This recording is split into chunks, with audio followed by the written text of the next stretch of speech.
শোন অলি, তোকে বিয়েটা করেছি শুধু দাদির কথা রাখতে, কিন্তু তুই যদি মনে করিস তোকে আমার বউ বলে মেনে নিব তাহলে ভুল ভাবছিস। তোর মতো ব্যাকডেটেড মেয়ে কখনোই আমার বউ হতে পারে না। সবচেয়ে বড় কথা, তুই তো একটা আশ্রিতা, ও সরি, এবাড়ির কাজের লোক। কখনো আমার থেকে স্বামীর অধিকার চাইবি না। যেই অপমান তুই আমাকে করছিস তার জন্য তুই প্রত্যেক মুহূর্তে আফসোস করবি। অলি চুপ করে বসে আছে, সত্যিই তো কিছু বলার নেই। চোখ দিয়ে শুধু পানি পড়ছে। কথাগুলো বলে আদিত্য ঘর থেকে বেরিয়ে গেল। অলি চুপচাপ বিছানায় বসে আছে, কাঁদারও ইচ্ছে নেই। একটা মানুষ আর কতই বা কাঁদতে পারে। আজ অলি আর আদিত্যর বিয়ে সম্পূর্ণ হয়েছে, কিন্তু এমন হওয়ার কথা ছিল না। এবার পরিচয়ে আসা যাক। আদিত্য আহমেদ হলো চৌধুরী বাড়ির ছোট ছেলে। স্বাভাবিকভাবে আদিত্যরা হলো এই গ্রামের জমিদার পরিবার। আদিত্য শিকড় গ্রামে হলেও বড় হয়েছে শহরে। আদিত্যর পরিবার শহরে থাকে, কিন্তু আদিত্যর গাড়ি গ্রামে থাকতো। আর এই অলি হলো আদিত্যর দাদির জন্য অন্ধের লাঠি। অলির বাবা ছিল আদিত্যর দাদির খুব কাছের লোক। আদিত্যরা বিদেশে চলে যাওয়ার পর অলির বাবাই নিজের ছেলের মতো সব কিছু আগলে রেখেছে। কিন্তু এক অ্যাক্সিডেন্টে অলির বাবা মারা যায়। মূলত আদিত্যর কারণেই অলির বাবা মারা যায়। অলির বয়স তখন সবে 3 বছর। স্বামী হারানোর শোক অলির মা মেনে নিতে পারেনি। তখন থেকে তিনি মানসিক রোগী। অসহায় মামের দায়িত্ব রোকসানা বেগম মানে আদিত্যর দাদি নেই। অলি এবারই টুকটাক কাজকর্ম করতো, দাদিকে দেখাশোনা করতো। আর তখন থেকে অলির একমাত্র পরিচয় হয় চৌধুরী বাড়ির কাজের লোক। তবে রোকসানা বেগমের কাছে অলি নিজের মেয়ের চেয়েও বেশি কিছু, এই পরিবারের একটা অংশ। কিন্তু পরিবারের বাকিদের কাছে অলি শুধু কাজের লোক ছাড়া আর কিছু না। আদিত্যর সাথে অলির বিয়েটা একটা আকস্মিক ঘটনা মাত্র। অলির বিয়ে হওয়ার কথা ছিল আদিত্যর বন্ধু ধ্রুবর সাথে, যাকে অলি মনে প্রাণে ভালোবাসে। কিন্তু অলির পোড়া কপালে সুখ সইল না। বিয়ের 1 ঘন্টা আগে ছেলেটা নিখোঁজ। তাই রোকসানা বেগম অলির সম্মান বাঁচাতে আদিত্যর সাথে বিয়েটা দিয়েই দেয়। কিন্তু সমস্যা হলো, ঘটনাটা এখনও আদিত্যর বাড়ির অন্য লোকেরা জানে না। মূলত গ্রামে দাদির সাথে দেখা করতে এসে এই ঘটনায় নিজেকে জড়াতে বাধ্য হয়েছে আদিত্য। এদিকে বাবা মা জানতে পারলে কী করবে সেটা ভেবেই পাচ্ছে না আদিত্য। অলিকে যে দাদির সাথে গ্রামে রেখে যাবে তারও উপায় নেই। গ্রামের লোকের নানান কথার সম্মুখীন হতে হবে। অলিকে বউ করে মেনে নেওয়াও একেবারে অসম্ভব। এরকম বেইমান মেয়েকে আর যাই হোক ভালোবাসা যায় না। কথাগুলো ভাবছিল আর ছাদে পায়চারি করছিল আদিত্য। কাল সকালে আদিত্যর ফিরতে হবে শহরে। আদিত্যর ভার্সিটি খুলবে, কিন্তু বাড়ি গিয়ে কী বলবে। অনেক ভেবেচিন্তে সিদ্ধান্ত নিল আদিত্যর বিয়ের কথা আপাতত সবার কাছে গোপন রাখাই ভালো হবে। অলির কোনো ব্যবস্থা করে ডিভোর্স দেওয়া যাবে। এই বিষয়ে অলির সাথে কথা বলতে হবে। আদিত্য ঘরে গিয়ে দেখে অলি জানলার গ্রিল ধরে দাঁড়িয়ে আছে। শাড়ির আঁচলটা একটু সরে যাওয়ায় পেটের কিছু অংশ দেখা যাচ্ছে। তুই তো বেশ নির্লজ্জ। এসব দেখে আর যাই হোক আমার মন পাবি না। অলি তো হা হয়ে তাকিয়েছে। কি বলছেটা কি? আঁচলটা ঠিক কর। অলি শাড়িটা টেনে নিয়ে গায়ে জড়িয়ে নিল। তোর সাথে কিছু কথা আছে। কি কথা আছে ছোট সাহেব? আমার সাথে আপনার সব কথা তো সেদিনই শেষ হয়ে গেছে। নতুন করে আবার কি বলবেন? মুখে মুখে কথা বলা বন্ধ কর। কাল আমি ঢাকা চলে যাব। তোকে তো আর ফেলে দিতে পারি না। ফেলে দিতাম যদি না দিদার কাছে দায়বদ্ধ হতাম। তো তো এবার কি? বাড়ি গিয়ে যেন কেউ জানতে না পারে আমাদের বিয়ের কথা। ভুল করে কাউকে কিছু বলবি না। ও এই কথা? তাচ্ছিল্যের একটা হাসি দিয়ে, আপনি কথাটা না শিখিয়ে দিলেও আমি বলতাম না। আদিত্যর অলির কথায় আদিত্যর গা জ্বলে ইচ্ছে করছে একটা চড় মেরে সব কটা দাঁত ফেলে দিতে। পরদিন সকালে যথাসময়ে আদিত্য অলিকে নিয়ে ঢাকায় রওনা দেয়। সারা রাস্তা কেউ কারোর সাথে কোনো কথা বলেনি। আদিত্য বার কয়েকটা অলির দিকে তাকালেও অলি একটি বারের আদিত্যর দিকে ফিরেও তাকায়নি। অলির এই অবহেলা আদিত্য অসহ্য লাগছে। প্রায় দুপুরের দিকে আদিত্য বাড়ি পৌঁছে। সবাই আদিত্যর মা গিয়ে ছেলেকে জড়িয়ে ধরে। আদিত্যর গ্রামের বিষয়টা বেশ অ্যালার্জি। তার উপর একমাত্র ছেলে এতটা দিন গ্রামে ছিল, বিষয়টা ভাবতে কেমন একটা লাগছে। আদিত্যর পেছনে যে একজন দাঁড়িয়ে আছে সেটা কারো খেয়াল নেই। গুটি গুটি পায়ে অলির ভেতরে ঢুকতে সবার চোখ পড়ে অলির দিকে। সবার আগে আদিত্যর মা রীতিমতো বিষম খায়।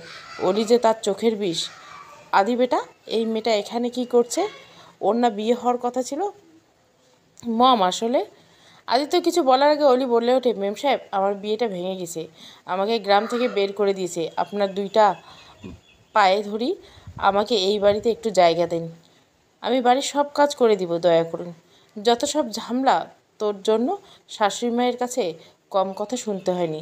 একটা একটা করে সব শোধ তুলব। এই কে আছিস? একে নিয়ে রান্নাঘরটা দেখিয়ে দে তো। ওটা ওর আসল জায়গা। গোসল ছেড়ে ভেজা চুলে বিছানায় বসে আছে অলি। শাড়ি পরা অলি বরাবরই কাঁচা, কোনো রকম গায়ে পেঁচিয়ে রেখেছে, তবে কুচিটা ঠিক হয়নি, বারবার খুলে যাচ্ছে। আঁচলটা এখনো বুকে জড়ানো হয়নি। দরজাটা একেবারে হাট করে খোলা। আদিত্য এসে মেয়েটাকে নিচু হয়ে শাড়ি কুচি ঠিক করছে। বুকে আঁচল নেই, ফর্সা পেটটা সম্পূর্ণ দেখা যাচ্ছে। এই মেয়ে, তুই তো ভারী নির্লজ্জ। কারো উপস্থিতি টের পেয়ে অলি কোনো রকমে শাড়ির আঁচলটা বুকে জড়িয়ে নেয়। ইয়ে মানে, এভাবে দরজা হাট করে খুলে রেখে কেউ পোশাক বদলায়? মিনিমাম কমন সেন্সটুকু তো নেই। এই বাড়িতে লোকের অভাব নেই। এভাবে দেখে ফেললে কি হতো? আপনি তো দেখে ফেললেন, তাতে কি? আমি তো তোমার কথাটা সম্পূর্ণ করতে পারেনি। সত্যি তো? সে কি আদৌ অলিকে বউ বলে মানে? না, মানে না। কি হলো, থেমে গেলেন যে? তোমাকে এই বাড়িতে এনেছি বলে নিজেকে আমার বউ বলে ভেবো না। আমি শুধু তোমাকে দয়া করছি। তুমি শুধু একজন আশ্রিতা। আমি জানি আপনি আমাকে আকাশের চাঁদ। আপনাকে নিয়ে বেশি কিছু কল্পনা করার ক্ষমতা আমার নেই। হ্যাঁ, তুমি তো শুধু ধুবুকে নিয়ে কল্পনার বাসা সাজাতে পারো। অলি ভুরু কুচকে আদিত্যর দিকে তাকাতে আদিত্য বলে ওঠে, তুমি যাকে খুশি তাকে নিয়ে ভাবো। I don't care. অনেক বেলা হয়েছে, খেয়ে নিবে চলো। আমি খাই বা না খাই তাতে আপনার কি? এই বাড়িতে কুকুর বিড়াল না খেয়ে থাকে না। তুমি তো নিচে খেয়ে যাও। এইটুকু বলে আদিত্য চলে গেল। কথাটা অলির বুকে গিয়ে বিচ্ছে। আদিত্য তাকে কুকুর বিড়ালের সাথে তুলনা করছে। অবশ্য সে তো বাড়ির কাজের লোক। কুকুর বিড়ালেও সেও কুকুর বিড়ালের মতো দুবেলা খাওয়া আর থাকার জন্য পড়ে আছে। বউ তো নই, বউ হলে বোধহয়। সেবেলা আর অলির খাওয়া হলো না। বিছানায় গা এলিয়ে দিতেই ঘুমে চোখ বুজে আসছে। এই বাড়ি আসার পর থেকে আদিত্যর মা কথা শুনিয়ে যাচ্ছেন, এমন একজন এ বাড়িতে নেই যে অলিকে পছন্দ করে। সেই ছোটবেলা থেকে অলি যেন তাদের পথের কাঁটা। অবশ্য অলির প্রতি রোকসানা বেগমের এই অতিমাত্রায় ভালোবাসা এর জন্য দায়ী। অলির আদিত্যরা যৌথ পরিবার। আদিত্যর বাবা মা চাচা চাচি আর এক ফুপু নিয়ে তাদের পরিবার। আদিত্য নিজের কোনো বোন নেই। খালা মারা যাওয়ার পর থেকে খালাতো বোন অর্পাকে আদিত্যর মা এই বাড়িতে রাখে। সেই আদিত্যর বোন, নিজের মেয়ের চেয়ে কোনো দিক থেকে কম নয়। এদিকে চাচাতো দুই বোন আদিত্যর সমবয়সী। আদিত্যর এক চাচাতো ভাই আছে সৃজন, সে বিদেশে থাকে। তার পড়াশোনা প্রায় শেষের দিকে। সব মিলে বেশ রমরমা ব্যাপার। দুপুরের রান্নাটা অলি করছে। অলিকে এ বাড়িতে সবচেয়ে বড় ঘরটা দেওয়া আছে, চিলে কোঠার ঘর। ঘরটার অবস্থা যা ছিল কোনো মানুষের পক্ষে থাকা অসম্ভব। তবে এই সমাজের কাজের লোকেরা কখনোই মানুষের কাতারে পড়ে না। ঘরটা বেশ গুছিয়ে নিয়েছে অলি। চেঁচামেচির আওয়াজে ঘুম ভেঙে যায় অলির। অর্পা মানে আদিত্যর খালাতো বোন অলিকে চিৎকার করে ডাকছে।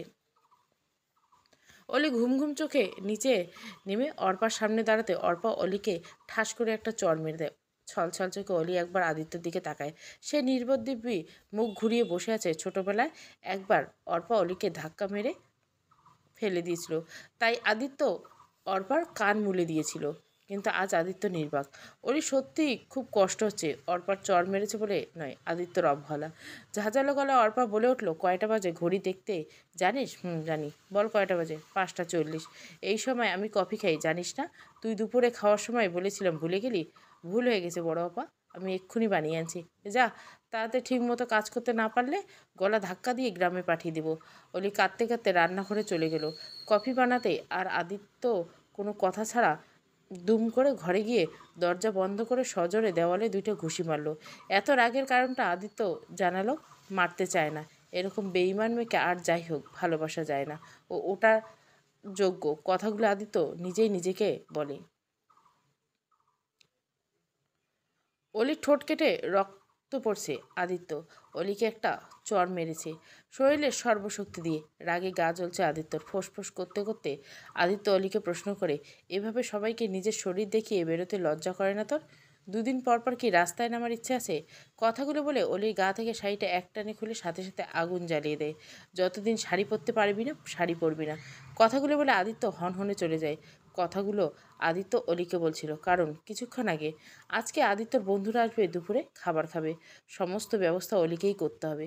বাড়ির অনেক লোক থাকা সত্ত্বেও সব কিছুর দায়িত্ব অর্পা অলির ঘরে চাপিয়ে দিছে। এ বাড়িতে থাকবে, খাবে, বাড়ির কাজকর্ম তো করতে হবে। সকালে ঘুম থেকে উঠে অলি কাজে লেগে পড়ছে। রান্না করতে করতে নাজেহাল অবস্থা। সব মিলিয়ে মোট 9 জনের মতো লোক আসবে বাড়িতে। লোক আছেই এত লোকের রান্না তো কম নয়।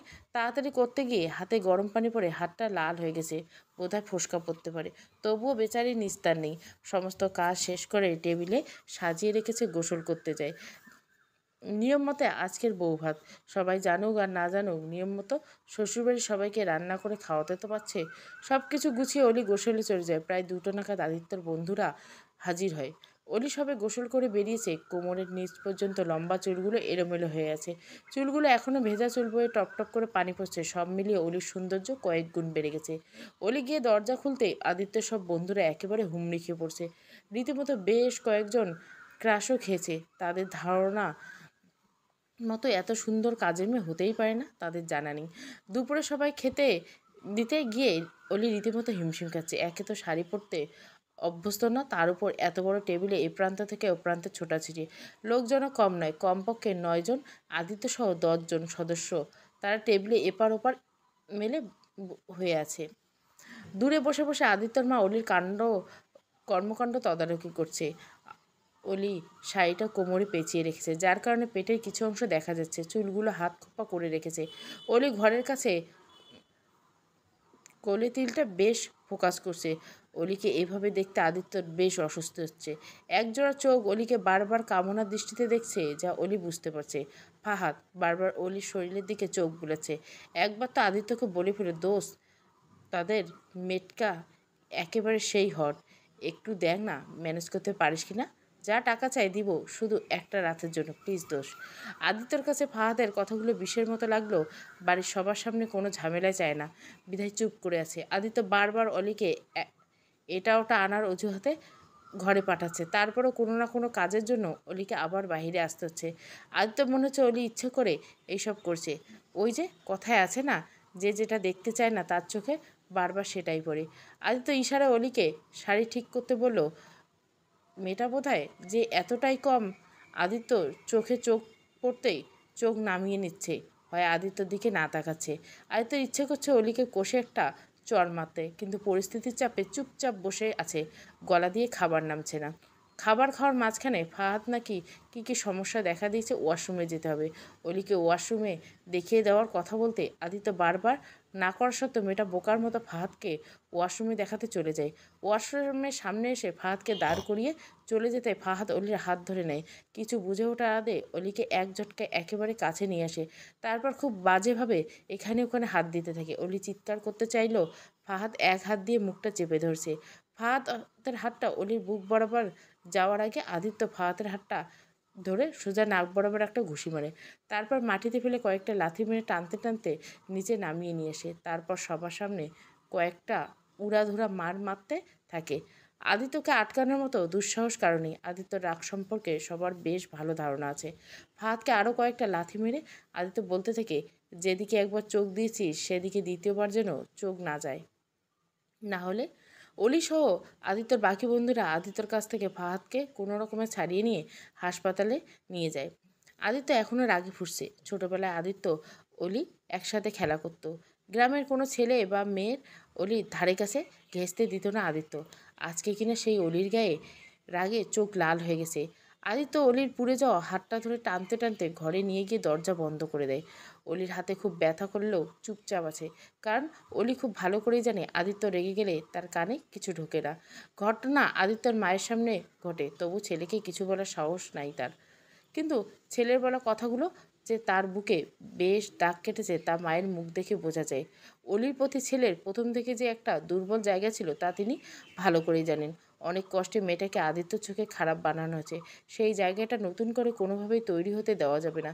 মেয়েটাকে যে কোনো উপায়ে সরাতে হবে। এই কাজটা একমাত্র একজনই করতে পারে, অর্পা। অর্পাকে সব জানাতে হবে ঘরের ভিতর। অলিকে একটা চড় মেরেছে আদিত্য শরীরে সর্বশক্তি দিয়ে।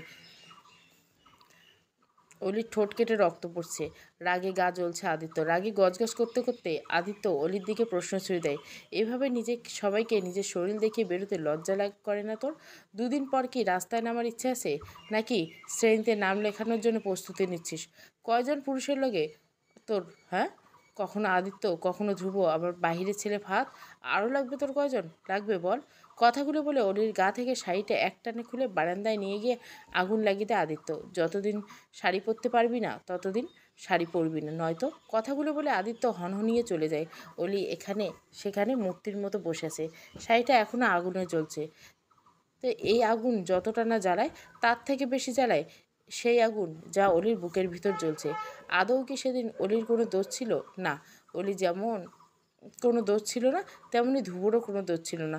যা হয়েছে তার পিছনের ঘটনাটা অলি এখনও জানে না, যে এই ঘটনাটা তাকে সারা জীবনের জন্য আদিত্যর কাছে কলঙ্কিনী বানিয়ে দিয়েছে। রাতের প্রায় মাঝামাঝি সময়ে অলি আধশোয়া অবস্থায় ঘুমিয়েছে। আদিত্য অলির মুখের উপর উবু হয়ে অলিকে দেখছে। বাতাসে বারবার চুলগুলো এলোমেলো হয়ে যাচ্ছে। আদিত্য বারবার অলির চুলগুলো ঠিক করে দিচ্ছে। এটা যেন আদিত্যর কাছে মজার খেলা। অলির ঠোঁট দুটো ফুলে লাল হয়েছে। দুপুরে চরের চিহ্নটা এখনও রয়ে গেছে। অলির লাল ঠোঁটটুকে ঠোঁটজোড়া অসম্ভব টানছে আদিত্যকে। আদিত্য অলির ঠোঁটে হাত বুলাতে বুলাতে হালকা চাপ দিতে অলি ব্যথায় কুঁকড়ে ওঠে। আদিত্যকে এভাবে দেখে অলি ভূত দেখার মতো চমকে যায়। অলির মুখটা দেখে আদিত্য জোরে হেসে দেয়। অলি কিছু বোঝার আগে আদিত্য আচমকা অলির ঠোঁটে ঠোঁট ঠেসে দেয়। ব্যথায় যেন অলির দম বন্ধ হচ্ছে। অলি আদিত্য জোরে ধাক্কা মারতে টাল সামলাতে না পারে চিৎ হয়ে পড়ে যায়। ঠোঁটটা অসম্ভব জ্বালা করছে ব্যথায়। আদিত্যর মুখ থেকে একটা বিশ্রী গন্ধ বেরোচ্ছে। অলির গা গুলাচ্ছে, বমি পাচ্ছে। আদিত্য নেশা করছে, প্রচুর রকম মাতলামো করছে। আদিত্য মেঝেতে শুয়ে গড়াগড়ি খাচ্ছে। অলি আদিত্যকে কোনো রকমভাবে মেঝে থেকে তুলে খাটে বসে দেয়। ছেলেটার নেশায় একেবারে চুর হয়ে বসে আছে, থাকতেও পারছে না। আদিত্যকে বিছানায় শুতে দিয়ে রান্নাঘরে গিয়ে তেঁতুলগুলা পানি বানিয়ে নিয়ে এসে জোর করে খাইয়ে দেয়। আদিত্য নাক মুখ বেঁকে বসে আছে। নেশার ঘোরটা একটুও কাটলে সম্পূর্ণ কাটেনি। অলি আদিত্যকে ধরতে গেলে আদিত্য বারবার অলিকে সরিয়ে দিচ্ছে। তুই ধরবি না আমায়, তুই অপবিত্র। কথাগুলো অলির বুকে গিয়েও লাগছে, কিন্তু কিছু করার নেই। কথাগুলো হয়তো সত্যি, আদৌ সত্যি কি না সে নিয়ে অলির মনেও সন্দেহ আছে। অলি কোনো রকমে আদিত্যকে ধরে ঘরে শুয়ে দিয়ে আসে। আদিত্য বারবার তোতা পাখির মতো বলে উড়েছে, তোকে বারণ করছি না আমার কাছে আসতে না? তোর শরীর থেকে আমি এখনও ওর শরীরের ঘ্রাণ পাই, খুব কষ্ট হয় আমার। চলে যা, ইচ্ছে করে তোর এই শরীরে আগুন লাগিয়ে দেয়, যা চলে যা।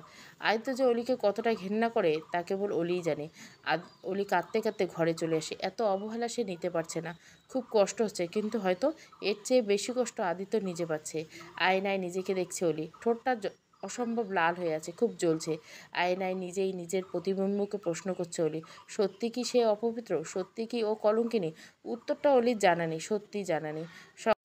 সকাল সকাল গোসল সেরে অলি কাজে নেমে পড়েছে। সবাইকে একে একে চা কফি দিতে হবে। প্রথমে আদিত্য ঘরে গিয়ে দেখে আদিত্য উবু হয়ে শুয়েছে। বেশ কয়েকবার ডাকার পরেও কোনো সাড়া অন্য কোনো সাড়া দেয়নি আদিত্য। অলি গিয়ে জানলার পর্দাটা টেনে দেয়। পর্দাটা টেনে দিতে জানলা ভেদ করে আলো আদিত্যর চোখে আসে। আদিত্য চোখ খুলে দেখে অলি সামনে দাঁড়িয়েছে। বেবি পিঙ্ক কালারের শাড়ি পরা, মাথায় এখনও তোয়ালেটা পেঁচানো। অলির এই স্নিগ্ধ রূপটা যেন আদিত্য চোখ ধাঁধিয়ে দেয়। অলির দিক থেকে চোখ নামিয়ে নিতে আদিত্য চোখ যায় অলির হাতের দিকে, পুড়ে গিয়ে কালো দাগ হয়ে গেছে। কালকে রাগের মাথায় হাতটা ওভাবে ধরাতে বোধহয় ব্যথাটা বেশি পেয়েছে। অলি কফির মগটা টেবিলের উপর রেখে চলে যেতে নিলে আদিত্য অলিকে থামিয়ে দেয়। দাঁড়াও, কিছু বলবেন? দাঁড়াতে বলছে। দাঁড়িয়ে আছি। আদিত্য বিছানা থেকে উঠে ফার্স্ট এড বক্স থেকে অ্যান্টিসেপটিক বের করে খুব যত্ন করে হাতে লাগিয়ে দেয়। অলির চোখ দিয়ে পানি পড়ছে। অলি, আমাকে এভাবে না ঠকালো পারতি, তোকে মোমের পুতুল বানিয়ে বুকের মধ্যে লুকিয়ে রাখতাম।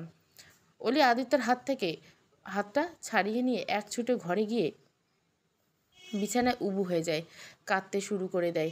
হায়া কপাল আমার, সুখ পাখিটাও ধরতে গিয়েও ধরতে পারলাম না। তোমার ইচ্ছে হলে আমায় ভাগ করে দিত। আমার ভালো লাগা ভালোবাসা তোমারই দিব। আর তুমি হাতটা শুধু ধরো, আমি হব না আর কারো। ধরেছিলাম তো বেশ শক্ত করে রেখেছিলাম, কই তুমি তো আমার হলি না, অন্য কারো হয়ে গেলি। অলি ছাদে দাঁড়িয়ে গান গাইছিল। আদিত্যর কথায় ঘুরে দাঁড়ালো। তুমি তো আমায় বিশ্বাস করো না আদিদা, আমি তো ধুবো, তাই তো? কেন করলি এরকম, কেন ঠকাইলি আমায়? অলি একবার আদিত্যর দিকে তাকিয়ে মুখ ঘুরিয়ে নিল। এই বিষয় নিয়ে কোনো কথা বলতে চায় না সে। কী বা বলবে, সত্যিটা তো সে নিজেও জানে না। আদিত্য অলির হাতে একটা প্যাকেট ধরে দিল, এটা পরে নিচে আয়। অলি মাথা নিচু করে সম্মতি দিল। আর দ্বিতীয় কোনো কথা হয়নি ওদের মধ্যে। আদিত্য হনহনিয়ে চলে গেল। চোখ দুটো বড় বেহ্যা, তখন জল চলে আসে। কাঁদতে না চাইলেও কথাই শুনে না। অলি গ্রামে বড় হয় একটা মুক্ত পাখির শহরে এই ইট কংক্রিটে জেলখানা অলির জন্য দম বন্ধ হয়ে আসে। তাই বিকেল হতে না হতে ছাদে চলে আসে মুক্ত বাতাসের একটু নিঃশ্বাস নিতে। আকাশটা খুব মেঘলা, বোধহয় আকাশের মন খারাপ। অতীত বারবার স্মৃতির পাথায় কড়া নাড়ছে, কিন্তু অলি অতীতে যেতে চায় না। অতীতটা যে বড্ড পোড়ায়। প্যাকেটের মধ্যে অলির জন্য জামা ছিল। মেয়েটা একে একে শাড়ি সামলাতে পারে না, তাই আদিত্য নিজে পছন্দ করে কিছু জামা কিনে এনেছে। অলি আদিত্যর দেওয়া জামা পরে নিচে নামতেই দেখে ড্রয়িং রুমে সবাই বসে আছে। মোহনা, অলির চেয়ে বয়সে একটু ছোট, আদিত্যের ছোট চাচার মেয়ে। মোহনা যখন গ্রামে যেত, অলি হতো ওর একমাত্র খেলার সাথী। মোহনা অলিকে দেখে বলে, আপু, তোমাকে খুব সুন্দর লাগছে। এই জামাটা দাদাভাই তোমাকে দিয়েছে, তাই না? অলি শুধু হুঁ নাকমক ছোট্ট একটা শব্দ উচ্চারণ করলো। মেজো চাচির মুখ দেখে বেশ বুঝতে পারছে ভুল সময়ে ভুল প্রশ্ন করে ফেলেছে। রাহেলা বেগম চোখ বড় বড় করে তাকিয়ে আছে। মেয়েটা কি আবার আদিত্যর মনে জেগেছে?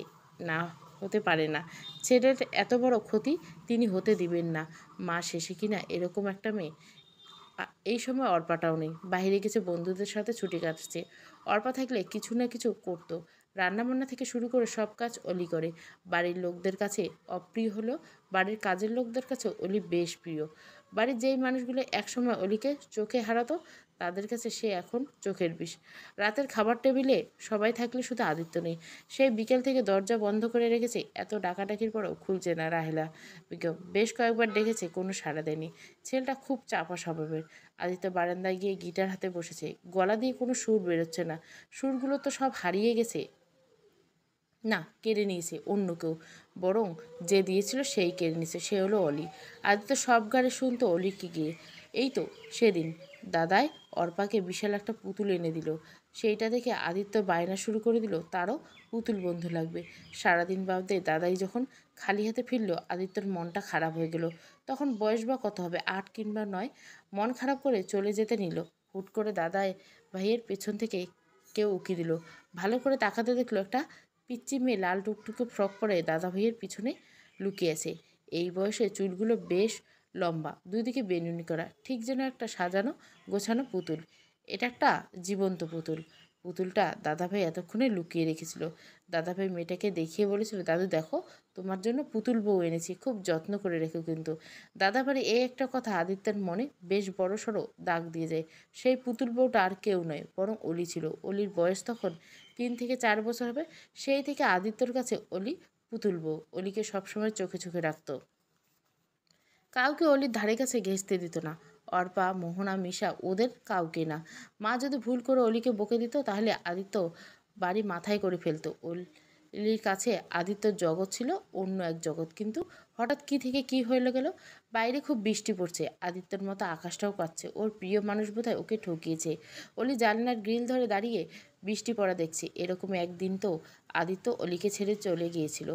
দরজায় কড়া নাড়ার শব্দে অলির ধ্যান ভাঙে। দরজা খুলতে দেখে বড় চাচি বড় চাচি খাবারের প্লেট হাতে দাঁড়িয়েছে।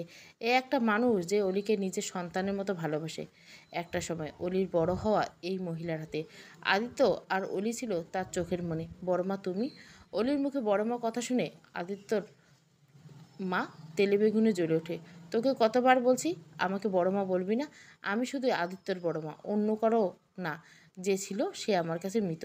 অলি মাথা নিচু করে দাঁড়িয়েছে। চাচি আবার বলতে শুরু করলো, আদি খায় নেই, তুইও খাস নেই। মেয়েদের স্বামীর আগে খেতে নেই। তুই তো আবার না খেয়ে থাকতেও পারিস না। খাবারটা নিয়ে গিয়ে আদিকে খাইয়ে তুই খেয়ে নে। অলি চোখ বড় বড় করে তাকিয়েছে। বড় মার মুখে স্বামী কথাটা শুনে অলির বিস্ময়ের শেষ সীমানায় চলে যায়। অবাক হওয়ার কিছু নেই। আমি তো মা চাইলে ফেলে দিতে পারি না। উনি অলির হাতে খাবারটা ধরিয়ে দিয়ে চলে গেলেন। যাওয়ার সময় শুধু একটাই কথা বলে দিলেন, জানিস তো অলি, কুকুরের পেটে ঘিস হয় না। নিজেকে আর কুকুরকে প্রমাণ করিস না। যদি পারিস সত্যিটা স্বীকার করে ছেলেটার কাছে ক্ষমা চেয়ে নিস। ও তোর জন্য সব পারে, সব। কথাগুলো বলে তিনি চলে গেলেন। অলি স্থির হয়ে দাঁড়িয়ে আছে। চাচির কথাগুলো মাথার মধ্যে ঘুরপাক খাচ্ছে। কোনটা সত্যি আর কোনটা মিথ্যে তা তো সে নিজেও জানে না। অলি খাবারটা হাতে নিয়ে আদিত্যর ঘরের দিকে হাঁটা শুরু করলো। অলি দরজার সামনে দাঁড়িয়ে ভেতরে যাবে কিনা ভেবে পাচ্ছে না। কি জানি আদিদা কি বলবে। ভাবাভাবে শেষ করে দরজা ঠেলে দিতে খুলে গেল। অদ্ভুত তো, একটু আগে দরজা ভেতর থেকে লাগানো ছিল। মেম সাহেব ডেকে গেলেন, এখন আবার খোলা। তাহলে কি উনি ঘরে নেই? ভেতরে উঁকি মারতে চোখ গেল বারান্দার দরজার সামনে গিটার হাতে গুটি গুটি মেরে বসে আছে আদিত্য। অলি ধীরে গুটি গুটি পায়ে আদিত্যের পেছনে দাঁড়াতে আদিত্য পিছনে না ফিরে তাকিয়ে বলল, আমি মন বলছে তুই আসবি। এত রাতে কী মনে করে?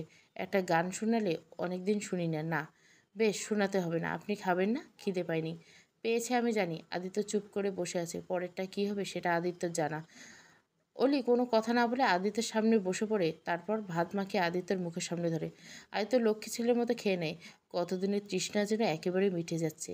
খাওয়ার পর্ব শেষে অলি চলে যেতে নিলে আদিত্য বলে ওঠে, তুই খেয়েছিস? না, তবে এখন খাবো। অলি, আমাকে এভাবে না ঠকালেও পারতে। আদিত্যা বারবার এক কথা কেন বলো? বলতে পারো?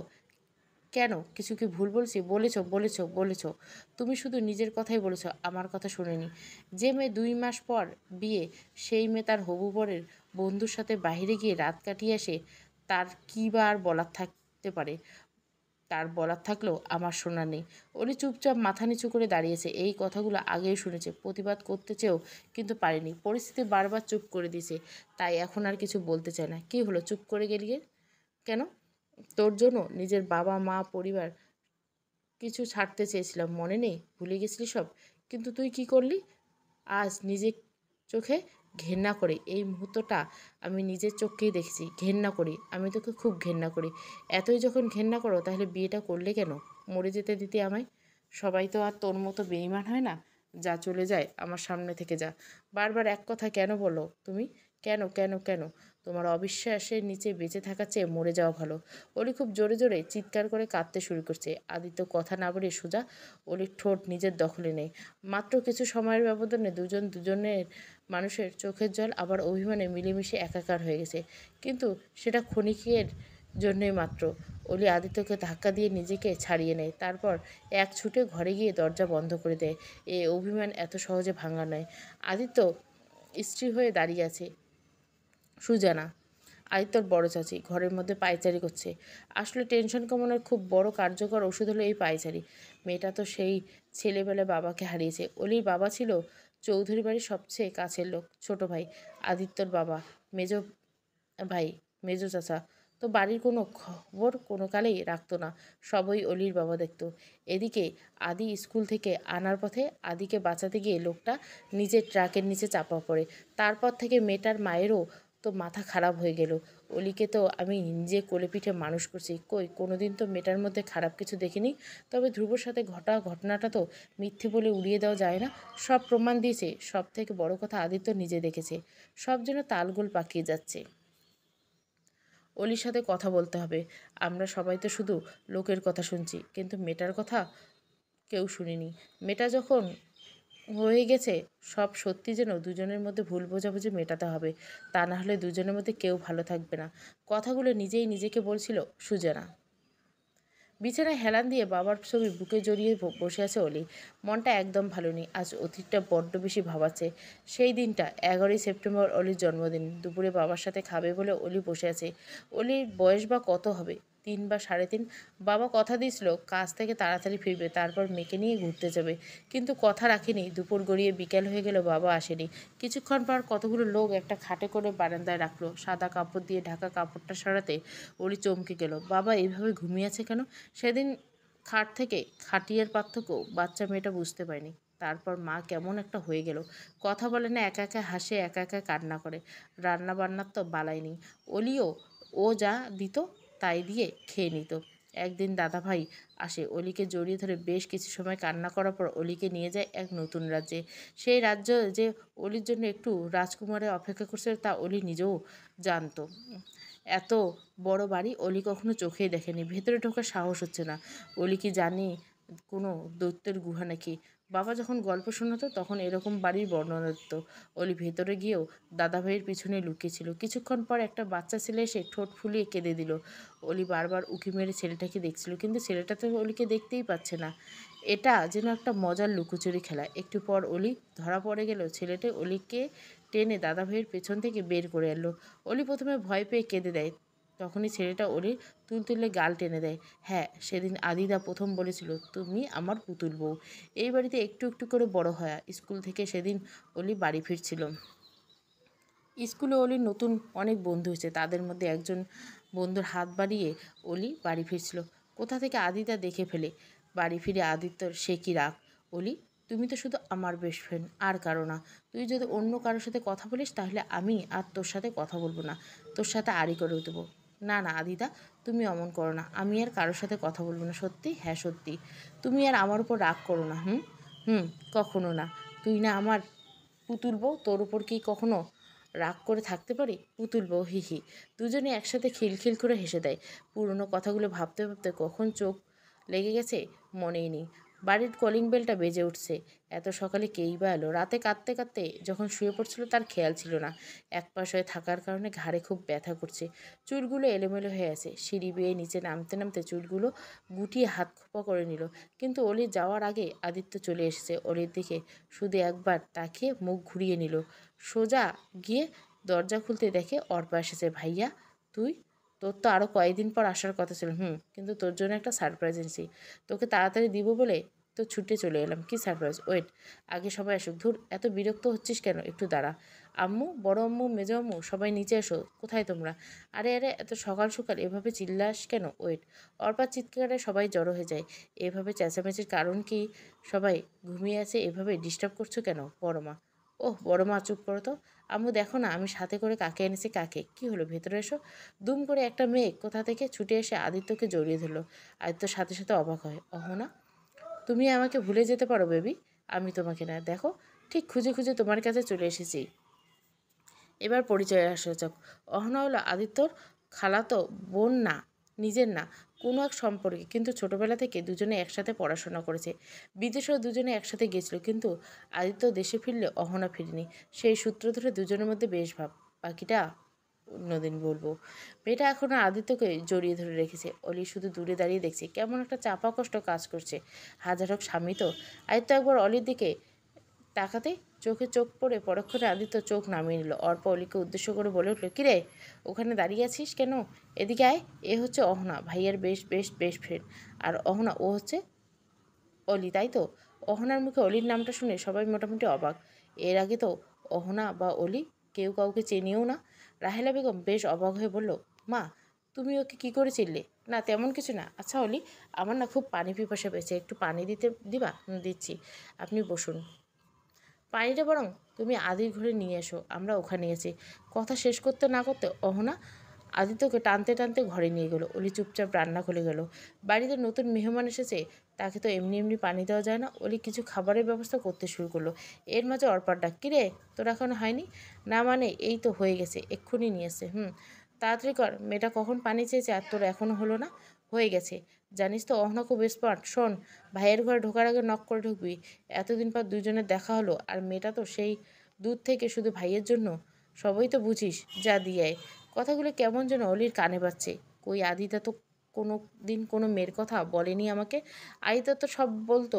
অলি, তুই শুধু আমার বেস্ট ফ্রেন্ড, তাহলে একে? আর ও যদি বেস্ট ফ্রেন্ড হয় তাহলে আমি কে? আমি তো আশ্রিতা, কাজের লোক। কথাগুলো ভাবতে ভাবতে অলি ভুল করে ঘরে ঢুকে পড়ে। ঘরে ঢুকে দেখে আদিত্য অহনাকে জড়িয়ে ধরে আছে। দুজনকে এভাবে দেখে অলি যেন অপ্রস্তুত হয়ে পড়ে। তেমন আদিত্য।